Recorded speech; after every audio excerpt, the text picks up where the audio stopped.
नमस्कार, स्वागत है आपका न्यूज 24 पर। रात के 9 बज चुके हैं। वक्त निष्पक्ष न्यूज का है। तमाम बड़ी खबरें लेकर मैं हूं आपके साथ मकसूद खान। राष्ट्रीय राजधानी क्षेत्र दिल्ली सरकार संशोधन विधेयक 2023 आज लोकसभा में पारित हो गया। विपक्षी सांसद बिल पारित होते ही सदन से वॉकआउट कर गए। बिल पर चर्चा के दौरान केंद्रीय गृह मंत्री अमित शाह ने इंडिया गठबंधन पर भी निशाना साधा। अमित शाह ने कहा कि विपक्ष कह रहा था कि पीएम आए तब चर्चा होगी, लेकिन आज क्या हुआ? आज तो पीएम नहीं आए, फिर चर्चा में क्यों हिस्सा लिया? अमित शाह ने यह दावा भी किया कि बिल पास होते ही केजरीवाल विपक्षी गठबंधन से निकल जाएंगे। पट्टाभी सीतारामैया समिति की सिफारिश जब सदन के सामने आई, तब राजाजी, राजेंद्र प्रसाद और डॉक्टर अंबेडकर जैसे नेताओं ने इसका विरोध किया। एक समय तो नेहरू जी ने संविधान सभा के सदस्यों को यहां तक कहा कि चूंकि नई दिल्ली में 3/4 संपत्ति केंद्र सरकार की है, इसलिए तर्कसंगत यही होगा कि इसको केंद्र के अधीन रखा जाए। संयुक्त राज्य अमेरिका और ऑस्ट्रेलिया में जो राजधानी के क्षेत्र है, इसकी मिसाल भी उन्होंने वहां दी। संविधान सभा से शुरू हुई बात अमेरिका और ऑस्ट्रेलिया तक जा पहुंची। नेहरू से अंबेडकर तक का जिक्र हो गया, लेकिन अमित शाह को बखूबी पता था कि दिल्ली का ये बिल 2024 का सेमीफाइनल से कम नहीं। संसद की कॉम्पिटेंसी पर भी सवाल उठाए गए हैं, लिहाजा जल्द ही वो अपने लक्ष्य की तरफ लौट आए। पहले अरविंद केजरीवाल निशाने पर आए, फिर उनके समर्थन में खड़े विपक्षी दल भी हमले की जद में आ गए। लेकिन कांग्रेस ने पूछ ही लिया कि अगर घोटाला रोकना ही मकसद था तो फिर अध्यादेश क्यों लाया? 2015 में यहाँ स्थिति बदली और यहाँ एक ऐसे दल की सरकार आई जिसका मकसद, मुझे कोई झिझक नहीं है कहने में, जिसका मकसद सेवा करना है ही नहीं, झगड़ा करना। प्रॉब्लम ट्रांसफर पोस्टिंग के अधिकार का नहीं है, विजिलेंस को कंट्रोल में लेकर बंगला जो बना दिया है, इसका सत्य छुपाना है। नए गठबंधन बनाने के अनेक प्रकार होते हैं। नया गठबंधन बनाने के अनेक प्रकार होते हैं। विधेयक और कानून देश के भले के लिए लेकर आते। मुख्यमंत्री करोड़ों के बंगले बनाए, मगर हम विपक्ष में रहते हुए समर्थन करेंगे क्योंकि हमें गठबंधन बनाना है। इस तरह से नहीं सोचना चाहिए। अलायंस से फायदा नहीं होने वाला है। अलायंस होने के बाद भी पूर्ण बहुमत से नरेंद्र मोदी प्रधानमंत्री बनने वाले हैं। जनता सब देख रही है। अगर जिस तरह से 10 साल यूपीए ने शासन चलाया, 12 लाख करोड़ के घपले घोटाले करे, इसलिए आज वहां बैठे। अगर आपको ये लगे कि यहाँ घोटाला होते रहते, ये घोटाले के लिए क्या ये बिल लाना जरूरी था? आपके हाथ में ईडी है, सीबीआई है, कितने सारे फौजें हैं आपके हाथ में, कितने सारे शक्तियां हैं आपके जेब में, तब उसको इस्तेमाल क्यों नहीं करते?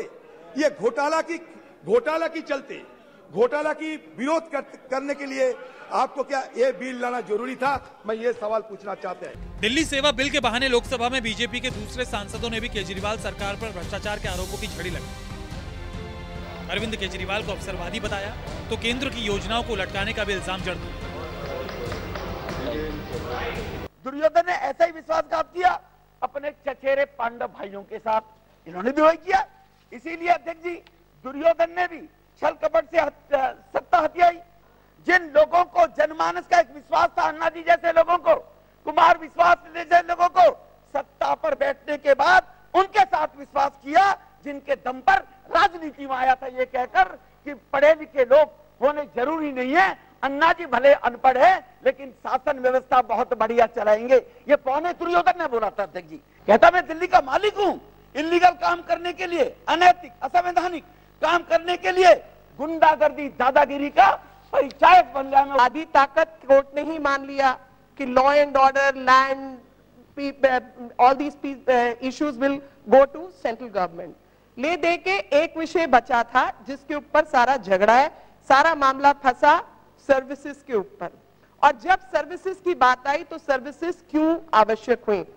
मेरे से पूर्व में बोलने वाले मेरे अन्य दल के मित्रों ने कहा कि इंटरप्रिटेशन का अधिकार सिर्फ और सिर्फ सुप्रीम कोर्ट को है।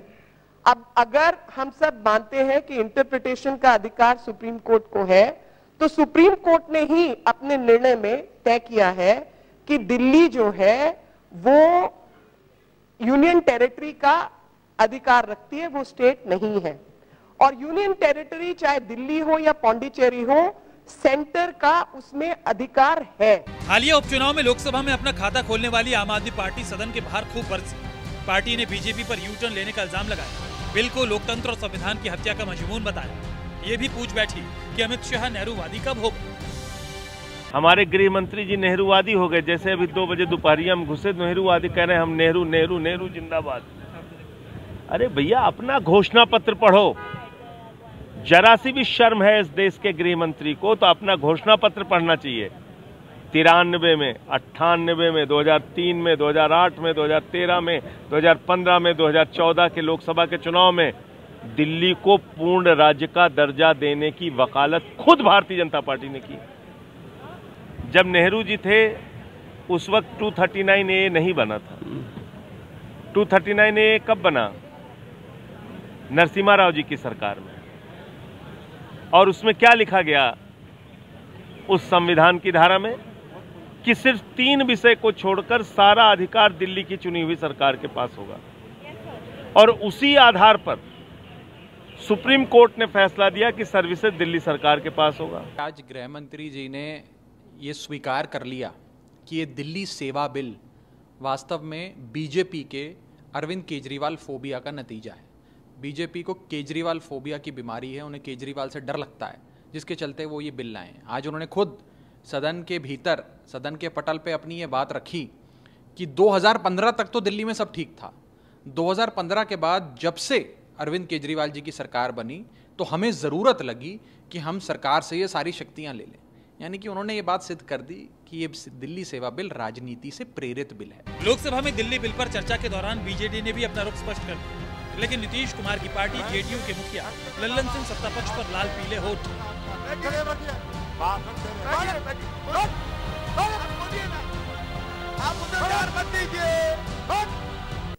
11 मई को जजमेंट आता है, 19 मई को सुप्रीम कोर्ट बंद होने वाला है, 19 मई को आप अध्यादेश लाते हैं और उसके पहले आप सुप्रीम कोर्ट में रिव्यू पिटीशन फाइल करते हैं। ये लोकतंत्र है क्या?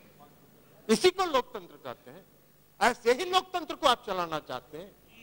सभापति महोदय, लोकतंत्र चलता है लोक लाज से, और इस सरकार ने सारे लोक लाज को ताखे पर रख दिया और डुबो के इस दिल्ली में शासन करना चाहते हैं। आप बैकडोर से शासन करना चाहते हैं तो लोक लाज जब आप ताखे पर रख दीजिएगा तो यही होगा, क्योंकि आपने लोकतंत्र को समाप्त करने का निर्णय किया। आप अभी बात कर रहे थे गठबंधन की, आपने विस्तृत सुप्रीम कोर्ट के जजमेंट, हम एक पारा पढ़ना चाहते हैं, कई पारा को पढ़ा है, कल्याण बनर्जी साहब ने भी कहा है, बाकी लोगों ने भी कहा। फेडरल स्ट्रक्चर पर आघात है, संघीय ढांचा पर आघात है। ये जो अमेंडमेंट आपने ऑर्डिनेंस बिल लाया है, यह लोकतंत्र के खिलाफ है। अभी चर्चा कर रहे थे माननीय गृह मंत्री, गठबंधन की चर्चा कर रहे थे, इंडिया की भी चर्चा कर रहे थे। अब इंडिया का फोबिया तो उनको समा गया है, इसलिए कि आज तक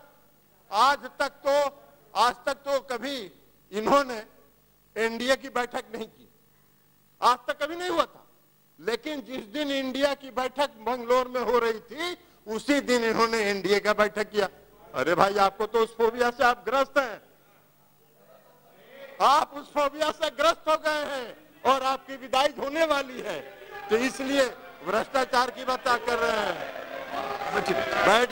बैठिए ना बाबा, आप विदाई होगा आपका, बैठिए, भाषण दे रहे हैं, आप बोलिए ना, आप उधर ध्यान मत दीजिए। राजीव जी। हालांकि केंद्रीय गृह मंत्री ने विपक्षी दलों के आरोपों का भी जवाब दिया। सुप्रीम कोर्ट के आदेश की विपक्षी व्याख्या को गलत ठहराया, विपक्षी एकता का मजाक उड़ाया और लगे हाथ ये भी कह दिया कि 2024 में तो मोदी ही आएंगे, चाहे कुछ भी कर लो। सब इकट्ठा होकर देखो, सामने बैठे सारे इकट्ठा। आप गठबंधन को बढ़ाना चाहते हो, आपके मन में ऐसी कल्पना है कि गठबंधन बड़ा करेंगे तो शायद मोदी जी के खिलाफ चुनाव जीत जाएंगे। भाई और 2-3 लोगों को ढूंढ लाओ, जितने हो सके इतना इकट्ठा कर लो, अगले प्रधानमंत्री नरेंद्र मोदी जी ही बनने वाले हैं। दिल्ली सेवा बिल पर कांग्रेस को वाईएसआर कांग्रेस, बीजेडी और टीडीपी का भी समर्थन मिल चुका है। ऐसे में राज्यसभा में सत्ता पक्ष की ताकत बढ़ चुकी है, जबकि लोकसभा में तो बीजेपी को किसी की मदद की दरकार ही नहीं है। संजीव त्रिवेदी, कुमार गौरव और प्रशांत देव के साथ रमन कुमार, दिल्ली, न्यूज़ 24।